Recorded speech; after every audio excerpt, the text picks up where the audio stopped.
Bonjour, nous sommes les gentilshommes. Salut Connie, salut Dan. Salut Pascal, salut Dan, ça va? Yo, ça va les gars? Et ça va super. Bienvenue, chers auditrices et auditeurs, dans ces épisodes confinés. Pour ceux qui nous découvrent, on rappelle qu'on est un podcast qui s'interroge sur les relations amoureuses et que pour ce faire, nous recevons à chaque épisode une invitée à laquelle on pose des questions que plein d'autres hommes et femmes se posent dans leur coin. Donc avec ce confinement, on avait décidé de faire nos épisodes à distance et de vous fixer 2 rendez-vous par semaine. Donc le lundi soir pour le hotline et le jeudi pour un épisode enregistré chacun chez nous avec une ou un invité. Et aujourd'hui, alors attends, on va d'abord parler de où vous pouvez trouver tous nos autres épisodes. Donc c'est sur www.lesgentilhommes.fr. Vous pouvez nous retrouver sur Instagram. Vous pouvez vous abonner sur notre page Instagram qui est très très active, où on partage énormément de choses, que ce soit dans les posts ou dans les stories, et sur lesquelles on est très réactif. On a une vraie communauté que vous pouvez rejoindre sur Instagram. Et vous pouvez, si vous le souhaitez, nous soutenir sur Tipeee. Oui, si vous adhérez à nos valeurs, si vous voulez quelque part faire partie de l'aventure, eh bien, vous pouvez faire un don sur Tipeee, un don ponctuel ou un don récurrent. Ça nous permet, nous, d'abord de pouvoir consacrer un peu plus de temps au podcast, de se déplacer, de faire du community management, d'avoir des illustrations, d'avancer. En contrepartie, tiens Dan, en contrepartie, qu'est-ce que c'est? En contrepartie, quand tu deviens tipeur des gentilshommes, déjà c'est un honneur, je pense. Ça c'est le premier truc important. Non, en vrai, on essaye de développer des petits trucs en plus. Donc pour l'instant, en fait, quand t'es tipeur, t'as l'épisode en exclu. Là, on est en train de réfléchir aussi à une petite newsletter qu'on va envoyer à ceux qui nous soutiennent, donc en priorité les tipeurs. Et comme tu disais, Connie, moi je pense que le plus important, c'est si vous aimez ce qu'on fait, si vous voulez participer, nous aider et participer à l'aventure, en fait, c'est donner, mais même 1 euro, c'est juste histoire d'eux. Nous, c'est vrai que ça nous fait hyper plaisir et ça nous aide pour faire des trucs. Donc voilà, c'est important. Pensez-y. Surtout si là vous êtes chez vous, vous avez l'occasion, vous avez peut-être la carte bleue qui est qui est juste à côté à portée de main. Voilà, à portée de main. Donc n'hésitez pas. Allez hop, un petit tip, 1 euro, 2 euros. Ouais. C'est comme un petit café. Voilà. Et nous, ça nous fait grand plaisir. Voilà, et donc vous trouverez les liens dans la description du podcast. Mais grave. Absolument. Aujourd'hui, nous allons discuter avec Debbie, qui nous appelle d'Australie et avec qui nous allons aborder le sujet de la reconstruction après le décès de son partenaire. Salut Debbie. Salut Debbie. Coucou les garçons. Hello. Ouais. Ça va? Ça va? Oui, non, ça va très bien. Comme tu l'as dit, je suis en Australie, effectivement, donc au pays des kangourous. Il fait très très beau et très chaud. Je suis désolée. Juste histoire de nous faire rêver, il fait combien de degrés là? Il fait 30 degrés et on est au printemps. Ah oui, là c'est génial. Ouais. Ça, l'hiver n'est pas encore arrivé et je vais faire Noël du coup sur la plage. À la cool. En Ouais. écoutant les gentilshommes, j'espère. Exactement. Écoutez, moi, je vous écoute tous les jours au travail. Je travaille dans une usine en Australie, il faut bien, et je vous écoute tous les jours, vraiment. Et c'est génial. Ah ouais, ça fait trop plaisir. Ok. D'accord. Alors, on rentre dans le sujet. Ouais, Connie. Qui es-tu? Qui es-tu? Présente-nous un petit peu. Oui, qui suis-je? Bien sûr. Alors, je suis Debbie. J'ai 25 ans. Je viens de la région parisienne. Et là, ça fait à peu près 1 an que je suis en Australie maintenant.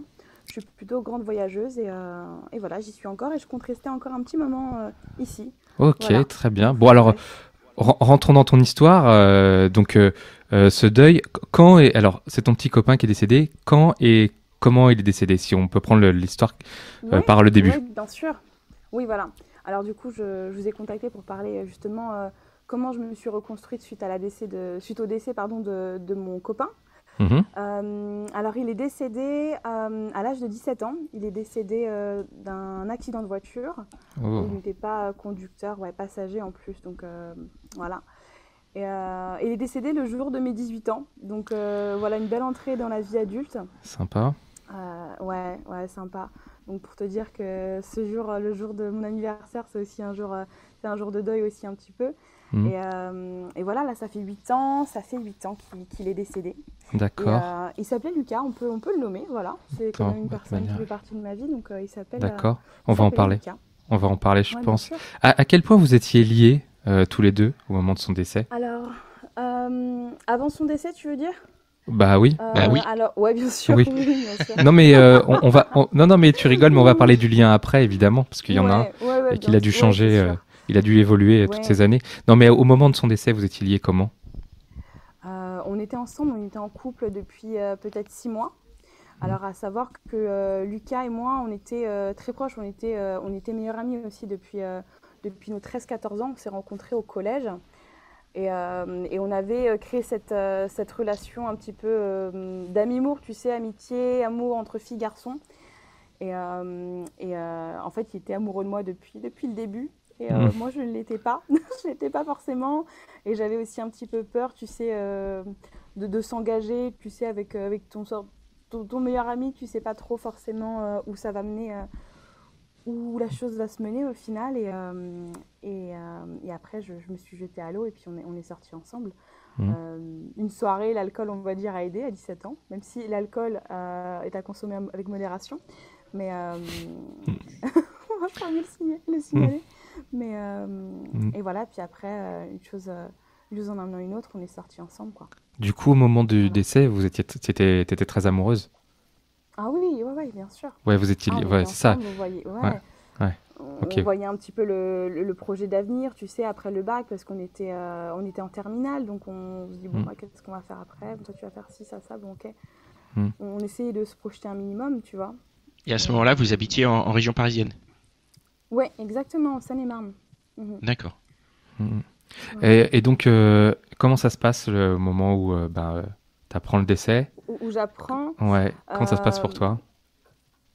Comment dire, tu veux que je te raconte, enfin, vous voulez que je vous raconte comment le le jour, oui, comment tu commences à le vivre, ouais. Ouais, surtout, oui, ton ressenti par rapport au... Mon ressenti, ouais, mon ressenti, oui. Hein, bien sûr. Bah écoute, j'y crois pas pour un sou, tu vois. J'étais chez moi, j'étais en région parisienne et on m'a dit en fait qu'il avait un trauma crânien, mais qu'il était sous assistance respiratoire. Donc en fait, on m'a menti une première fois au téléphone. Un de ses amis m'a menti, m'a dit qu'il allait très bien. Que dit, oh, il a eu juste un tout petit accident, t'inquiète pas, fête ton anniversaire. Et en fait, c'était un mensonge, il était déjà décédé au final. Et c'était vraiment pour pas que je m'inquiète et pour, j'en sais rien. Je sais pas pourquoi cette personne m'a menti. C'est horrible, ça.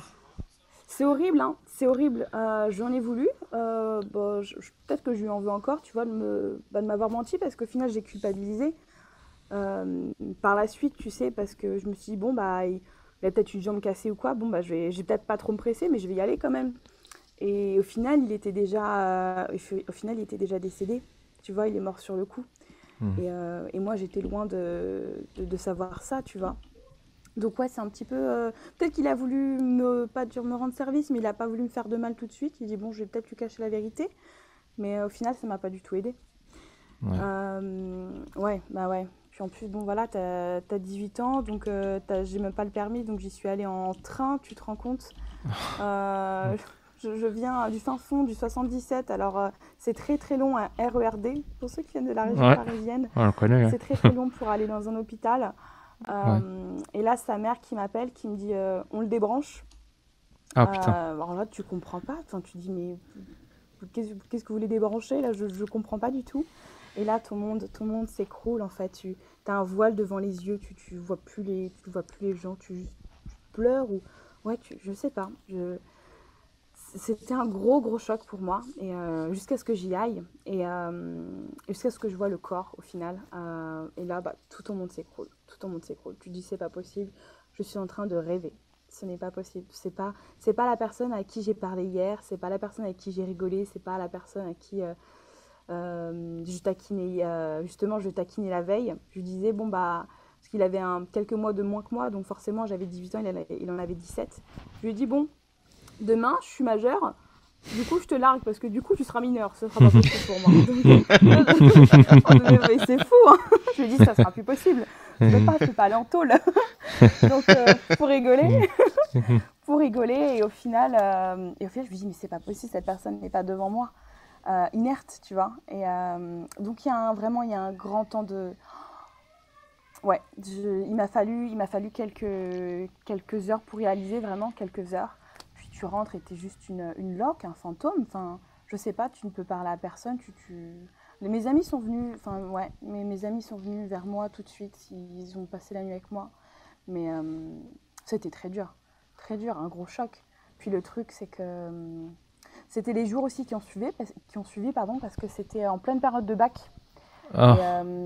Ouais, ouais, et tu dis, c'est pas possible, j'ai pas envie. T'es dans le déni aussi, et tu dis, bon, si c'est vraiment vrai, cette histoire, je veux vraiment passer à autre chose, je veux vraiment quitter ce monde, je veux vraiment quitter ce lycée, tu sais, où tes camarades viennent te voir et ils te regardent, tu sais, avec ce regard de pitié, du genre, je sais ce qui t'est arrivé hier, ou la semaine dernière, tu vois, même les profs, et tu dis, je veux quitter ce monde, donc tu fais que avancer, tu dis, tu vas bosser, tu vas passer ton bac, mais cette semaine était horrible, tu sais, tu passes ton oral parce que tu dis tu ne peux pas louper les cours parce que tu vas rater ton bac, mais l'après-midi tu vas au crématorium, Mhm.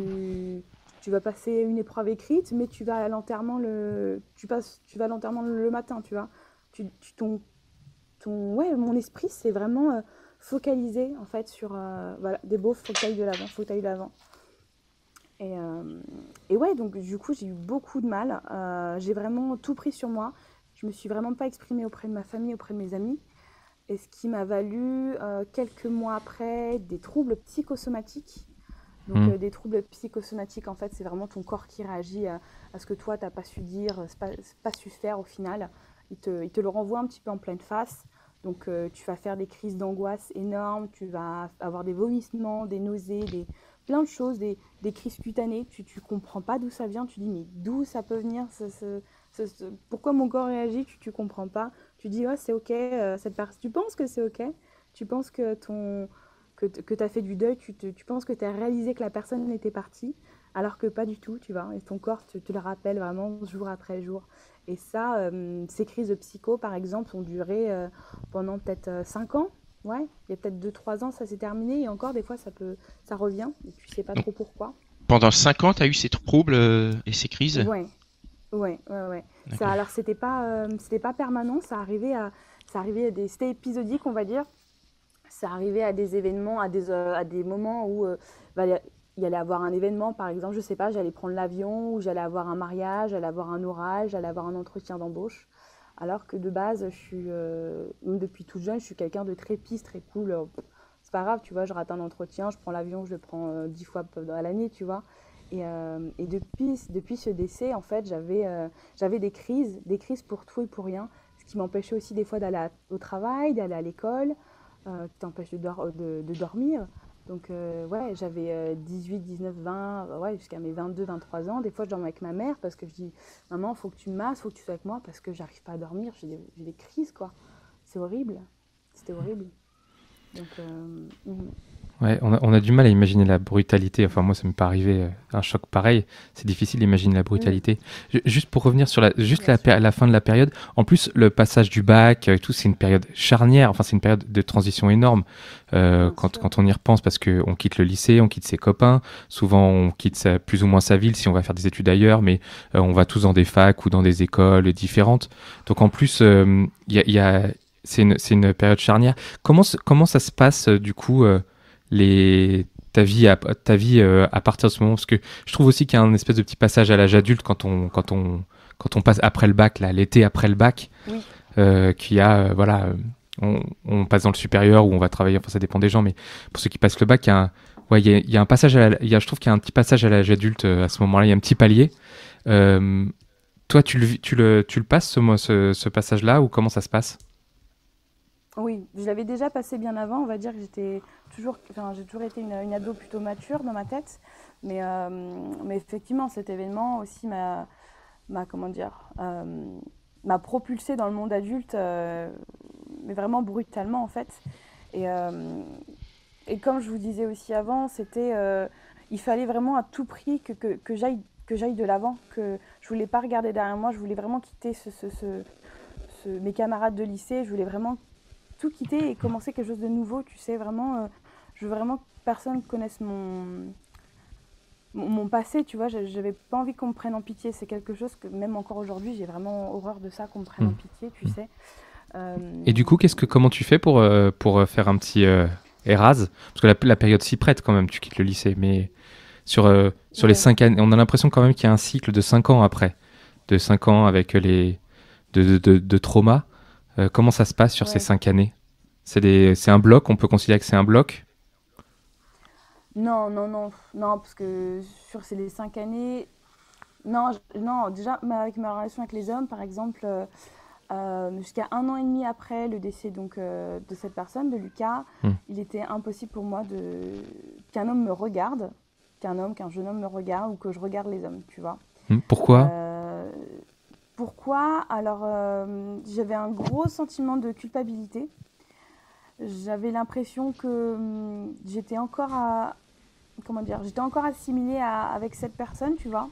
J'avais l'impression de pas la tromper, mais d'avoir cette sorte d'infidélité ou d'être comment dire. En fait, je m'étais considérée un petit peu comme une veuve noire. C'est bizarre à dire, hein.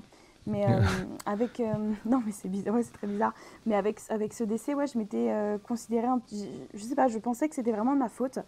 Et du coup, j'avais vraiment peur du regard. Je me l'étais interdit. J'avais vraiment peur. Je me suis dit, c'est beaucoup trop tôt. C'est pas normal que quelqu'un me regarde ou que je regarde quelqu'un d'autre, que je regarde un homme, par exemple. Pour moi, c'est beaucoup trop tôt. Ça serait lui manquer de respect ou me manquer de respect à moi.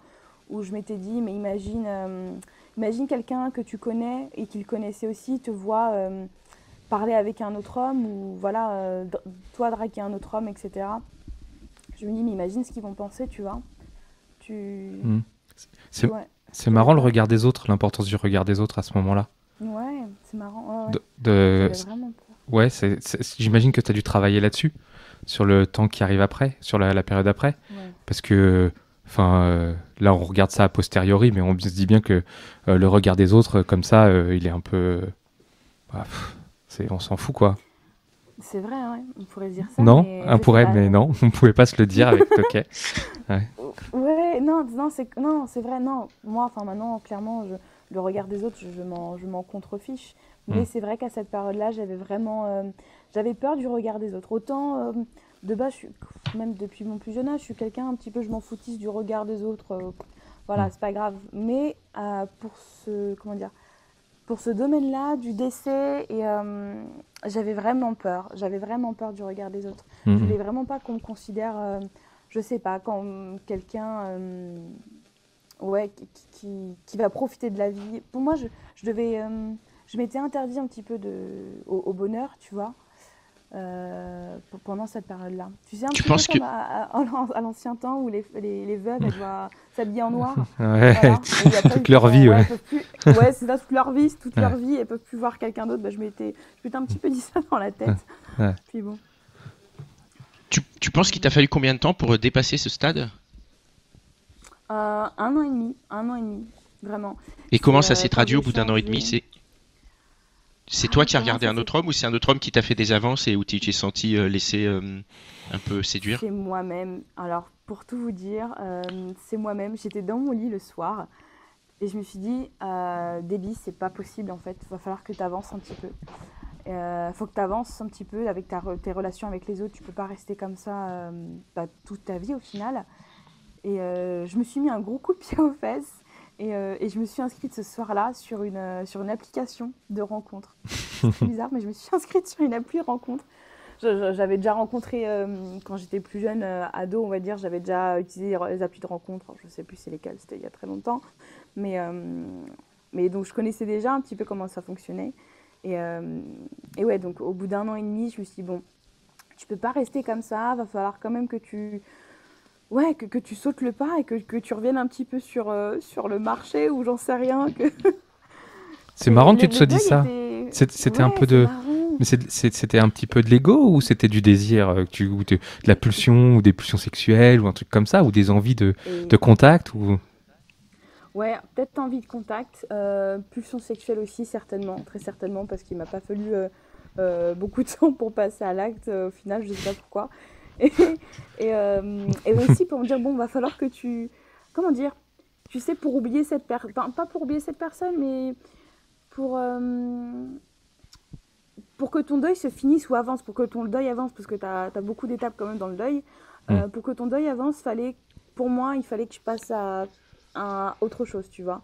Que j'ai une relation, même si c'était une relation pansement, même si c'était une relation, j'en sais rien, que sexuelle, quelque chose, il fallait que... Pour moi, dans ma tête, il fallait que je rencontre quelqu'un d'autre pour avancer. Et au final, ça a marché. Parce que, en fait, à ce stade-là, Lucas, c'était ta seule histoire d'amour.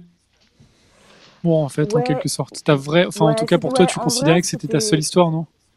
Ouais, exactement. J'avais eu 4 autres copains auparavant. Enfin, non, et encore. Ouais, c'était une de mes premières relations amoureuses, c'est clair. Mais c'est probablement pour ça que tu l'as sacralisé aussi vachement, Oui. comme c'était la première, et du coup, ça t'a mis du temps. Mais c'est intéressant, donc ce passage-là où à un moment tu te dis, bon, bah, je vais me mettre sur les sites de rencontres, parce que c'est vrai qu'en plus, les sites de rencontres, il y a un truc où tu t'engages pas tant que ça. Enfin, tu te dis, bon, je me mets dessus, mais en fait, ça veut pas forcément dire que t'es forcément actif. Tu vois ce que je veux dire? Pour moi, il y a un peu un entre-deux. C'est pas comme si tu te disais, bon, je vais dans un bar, je vais draguer quelqu'un. Ce qui est quand même encore plus, ce qui est plus engageant, quoi. Donc pour toi, c'est passé par ça. Et tu peux nous raconter, du coup, comment ça s'est passé au début, quand tu recevais des messages? Est-ce que justement, tu étais encore un peu dans l'appréhension, ou est-ce que direct, tu t'es dit, vas-y, là, le premier qui m'envoie des messages, j'y vais, je le rencontre? Ouais, bah non, j'étais plus dans l'appréhension et j'étais, comment dire, c'était moi qui étais actrice, donc j'attendais pas qu'on m'envoie des messages. Ah oui, tu draguais. Là, ouais, je me suis dit, tant qu'à faire, c'est moi qui vais chercher du coup ma proie. Non, désolée. Non, c'était pas vu comme ça, mais au final, je me suis. En plus, non, le site, ça s'appelle, je sais pas si vous connaissez, ça s'appelle Plenty of Fish. C'est POF, normalement POF. Et je viens de me rendre compte maintenant, avec mon anglais qui s'améliorait, que ça veut dire plein de poissons. C'est horrible. Mais ça, c'est pas du coup, c'est pas en France, ça. Non, Plenty of Fish. C'est un site. Plenty of Fish, bah, c'est un site, je pense que ça doit être américain, mais il y avait des Français. Mais c'est un truc en France? Ah ouais, je n'ai jamais entendu parler. Ouais, tu peux. Bah, ouais, c'est vrai que. Mais c'était il y a 8 ans, et je crois que ça existe encore. Hein. POF, POF, c'est un petit logo, c'est un petit poisson, tu vois. Je viens de m'en rendre compte. C'est marrant. Oui, il y a beaucoup de poissons, il y a beaucoup de poissons. Ouais, c'est un peu. C'est genre, tu vas pêcher, quoi. Bah, c'est ça, bah voilà. Bon, t'es allé à la pêche, du coup. T'es allé à la pêche, je suis allée à la pêche, et il y avait ce mec là qui s'appelle, je peux dire son nom, c'est pas grave, je pense pas qu'il écoutait. Il s'appelle Vladimir. Et du coup, avec ce regard ténébreux, il m'a tout de suite plu. C'était le physique, comment dire, pas de mes rêves, mais c'est le physique sur lequel je veux fantasmer depuis très longtemps, tu vois, on va dire. Mais le regard ténébreux sur la photo, tu veux dire? Sur la photo, bien sûr. Avant que tu le rencontres, quoi, ouais. Ouais, avant que je le rencontre. Donc là, direct, tu te dis, vas-y, c'est parti. Ouais, tout de suite, j'ai pris les contacts, on a commencé à parler. Et je lui ai tout de suite invité, 1, 2, 3, c'est pas français, je lui ai invité à prendre une bière, un verre. Et il m'a dit, bah écoute, si tu veux, on peut directement aller chez moi. Et j'ai dit oui. Direct. J'ai dit oui. Ça a l'air de t'étonner. C'est parce que tu avais encore un peu de culpabilité? Tu avais Lucas encore un peu dans un coin de ta tête ou... Alors là, à ce moment-là, j'ai essayé de l'oublier, de le mettre loin derrière moi. Je me dis, bon, Déborah, tu vas penser à toi-même. Tu auras tout le temps, c'est mieux d'avoir des remords que des regrets, on dit. Donc, ouais. Donc tu l'as mis de côté, ça s'est passé comment? Alors, est-ce qu'après il y a eu un retour de bâton ou est-ce que ça a marché et Lucas était définitivement enterré? Alors, non, il n'a jamais été définitivement enterré. Enfin, bon, maintenant, à l'heure d'aujourd'hui, si on peut dire oui. Mais c'était quand, du coup c'était en 2013 où j'ai rencontré... Non, 2014-2015, limite, que j'ai eu ma relation sexuelle post, du coup, Lucas. Et non, je l'avais pas enterré, je l'avais toujours dans un coin de la tête. Mais pour moi, ça faisait partie de ma thérapie. C'est marrant. Ça faisait partie de ma thérapie de voir du coup d'autres hommes, de l'oublier. Alors, non, c'est pas de l'oublier, tu vois. Je trouve que c'est pas forcément comment dire, la meilleure des choses d'oublier, comment dire, les personnes avec qui on a vécu malgré qu'elles soient décédées, tu vois. Mais c'était comment dire, c'était plus pour me célébrer mon retour et pour plus m'aimer, tu vois, pour reprendre confiance en moi. Ouais. Tu peux nous raconter ce que tu allais chercher chez tous ces mecs pour te reconstruire? Bah, la confiance en moi. La confiance en moi. La première chose, la confiance en moi. La confiance aussi en les hommes, parce que malgré ce décès, il y a une blessure de l'abandon qui a été ouverte. Tu vois, on a tous une blessure de l'abandon qu'on a quand on est petit, tu vois, on l'a tous. Celle-ci, suite à un décès, généralement, elle s'ouvre, tu vois. Tu considérais que Lucas t'avait abandonné, en fait? Oui, carrément. carrément. C'était soudain, oui, pour moi, on m'avait abandonné. Et donc, tu es allé chercher chez ces mecs-là du réconfort, de la confiance en moi, de la force. Après, ces mecs, généralement, ils ont pas fait long feu non plus. C'est plutôt moi qui les... c'était quelques fois par semaine, ou des fois, ça pouvait durer quelques mois. Et au final, c'était moi, généralement, qui les abandonnais. Parce que j'avais pas envie d'être abandonnée, tout simplement. Et dis-moi plus, tu parlais de ton histoire avec Lucas, t'en parlais de ça au mec que tu rencontrais dans tes nouvelles relations, dans tes nouvelles rencontres amoureuses? Non, alors j'en ai parlé à deux mecs. Alors j'en ai parlé à un mec, alors quelques jours après où on s'était rencontrés, tu vois. Je lui avais dit sur l'oreiller et il a accepté. Et comment dire, 6 ans après, même à l'heure d'aujourd'hui, on se parle encore. Je lui ai encore envoyé un message aujourd'hui à ce mec-là, parce ça a duré très longtemps, notre relation. C'était, comment dire, on peut dire un plan cul régulier, mais plus quand même. C'était on-off. Ouais, exact. Ouais. C'était un plan cul amélioré, quoi. Ouais, c'est ça, je dirais. Alors, on n'a pas fait de resto, de vacances, voilà, mais comment dire, il y avait quand même un certain lien. Il y avait un certain lien, ouais, une accroche tous les deux. Et il m'a beaucoup aidé, même s'il ne le sait pas du tout.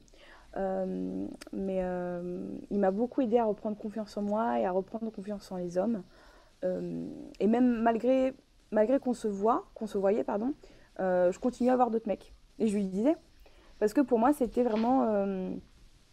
ouais, j'ai pas envie d'être abandonnée, donc je préfère mieux voir d'autres mecs, au cas où, comme ça, si tu me quittes, je sais que j'aurai quelqu'un d'autre et je préfère mieux comment dire, je sais pas, peut-être subtilement lui dire je suis une femme libre, tu vois, donc ouais, j'ai pas du tout envie d'être abandonnée. Et puis même si tu m'abandonnes, c'est pas grave, j'en aurai une dizaine derrière.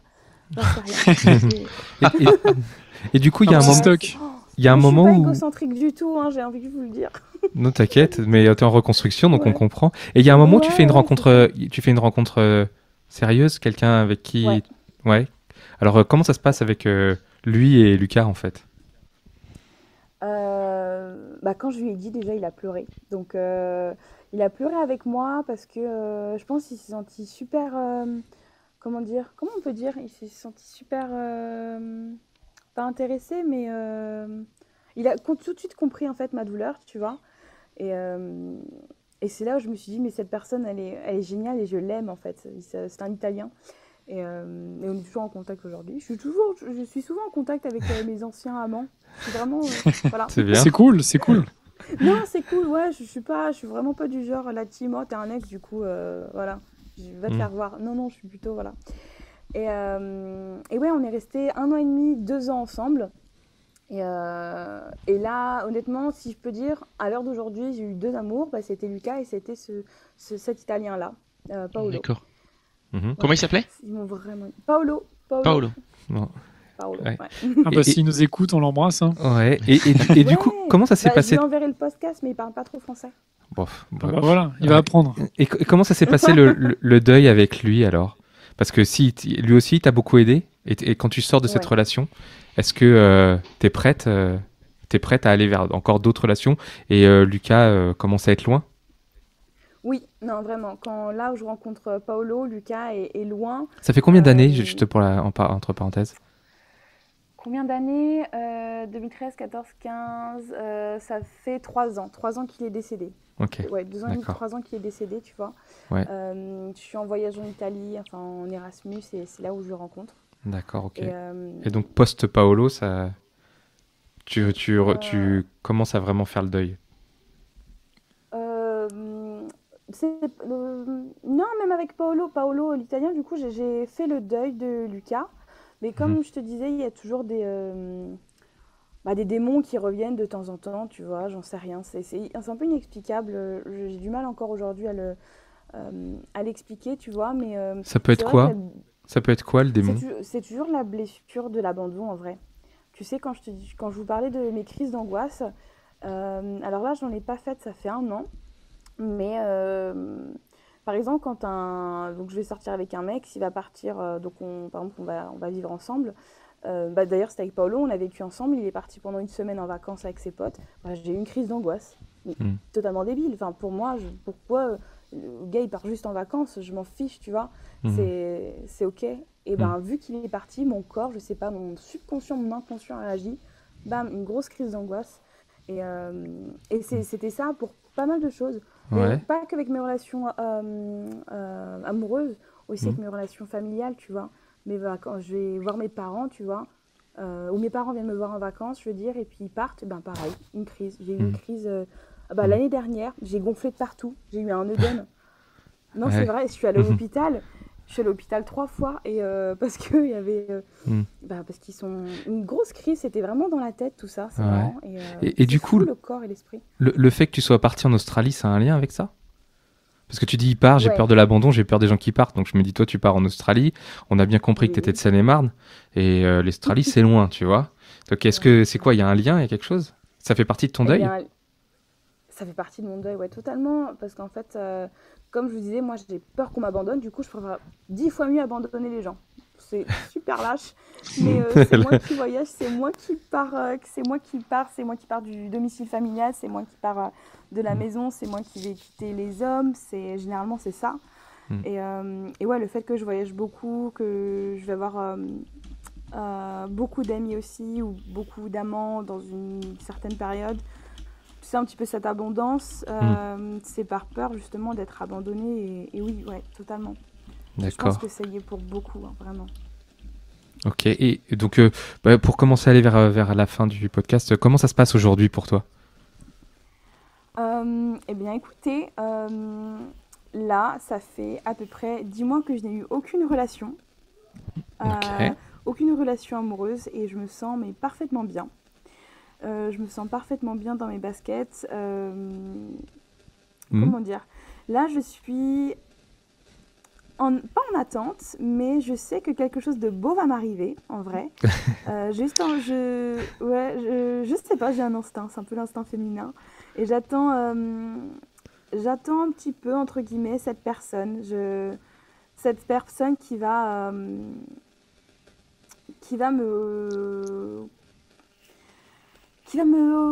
comment dire?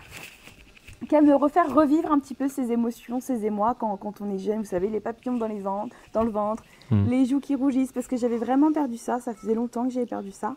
Et, un beau surfeur australien peut-être, non? Non, franchement, alors ça c'est vraiment un mythe, ils sont vraiment... ils sont pas beaux les Australiens? Ah non, ils sont un peu des beaufs. C'est peut-être pas ton style en fait. Ouais, c'est pas mon style. C'est pas ton style. Faut que tu reviennes en Europe. La Seine-et-Marne. Les Italiens, en Seine-et-Marne, ouais. Oh non, franchement, s'il vous plaît, j'ai pas envie de revenir en Seine-et-Marne, s'il vous plaît. Il y a d'autres endroits en Europe. Hein. Ouais, et même, pour vous dire, je me questionne aussi sur ma sexualité. Enfin, là, maintenant, je me questionne plus. Je crois que je suis assez claire avec moi-même. Je m'intéresse aussi aux femmes. Voilà. Bien. Ouais, très bien. Et ça, c'est lié aussi aux conséquences du deuil? Ces questionnements? Aussi, ouais. Ouais, ces questionnements, tout ça, c'est... Pourquoi? Comment? Pourquoi c'est... Dans ma tête, je me dis, on n'a qu'une vie, et Déborah, il faut vivre tout ce que tu as à l'intérieur de toi, toutes tes émotions, il faut les vivre. J'ai une amie qui les vit à 100%, ses émotions, et je trouve ça génial. Et du coup, ça fait quelques années où j'essaye de les vivre, et tout ce qui me passe par la tête, en fait, je me dis, faut y aller. Si toi, tu penses, si ton cœur y pense, ton esprit sait que c'est le bon choix. Ouais, t'as pas de barrière, quoi. Si c'est... Ouais. Peu importe, homme-femme, on y va, quoi. Et du coup, pour terminer, il est où le fantôme maintenant de Lucas? C'est un petit copain c'est un petit fantôme sympa que t'as sur l'épaule et puis qui te suit. Exactement, c'est vrai. Hein. Ouais, il est dans mon cœur, il est à côté de moi aussi. Des fois, je vais rigoler. Des fois, je sais pas, je vais faire une connerie, je vais penser à lui, je me dis, mais qu'est-ce qu'il doit penser de moi? Il doit penser que je suis totalement débile de faire ça, tu vois. C'est comme si c'était mon petit copain imaginaire, tu vois. Des fois, je me dis, mais vous savez quoi, c'est drôle, les garçons, parce que aujourd'hui, non, c'est demain. Demain, c'est son anniversaire, le 27 novembre. Et il devrait avoir 25 ans. Donc, et voilà, donc je vais avoir cette petite pensée pour lui, où des fois tu dis, mais à quoi tu ressembles maintenant, ou qu'est-ce que tu ferais, ou est-ce que tu te fais chier là-haut, ou j'en sais rien, parce que tu vois. Ouais,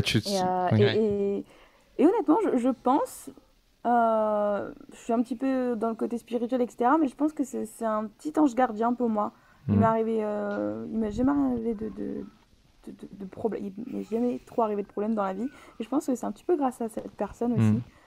Grâce à moi aussi, parce que je fais attention. Mais voilà, c'est... Ouais, ouais, très bien. Ouais, tu penses avec affection. C'est quand on a perdu quelqu'un qu'on aime et qui est toujours là avec nous, quoi. Comme ça. Exact, ouais. Ok. Ouais. Mais après, Très tu bien. vois, ça m'a fait vraiment de la peine à ce moment-là, parce que il était jeune, tu vois. Comme on en parlait avant, hein, le décès de quelqu'un qui est jeune, c'est toujours, c'est pas normal, c'est pas dans l'ordre des choses, on va dire. Tu vois, tu t'attends à que tes grands-parents vont décéder et là, tu te dis bon. Mais voilà, maintenant, j'ai envie de vous dire, it's okay. Je me suis tatoué cette année, it's okay. Je sais pas si vous pouvez voir. Que tout va bien. Ouais. Peu importe, en fait, ce qui va se passer dans ta vie, des choses négatives ou positives, c'est ok. Il faut juste le prendre avec philosophie, il faut l'accueillir. Et tout va bien se passer, vous inquiétez pas. Ah, c'est chouette. C'est ça. Un message très positif. C'est un chouette mot de la fin. Ouais. Bon, ben, merci beaucoup, Déby, de nous avoir partagé tout ça. Ouais, merci beaucoup. Merci pour ce témoignage, c'est très touchant. Très touchant, ouais. Merci à vous, les gars. Merci, Mitch. Merci, Cynthia. Merci à nos auditeurs et auditrices. Et merci à nos fidèles tipeurs. Hein. Et on attend vos avis, partage sur nos comptes Instagram, YouTube. Et vous pouvez nous suivre. Et on se retrouve jeudi prochain pour un nouvel épisode des Gentilshommes. Super. Merci beaucoup. Ciao. À bientôt. Merci. Ciao.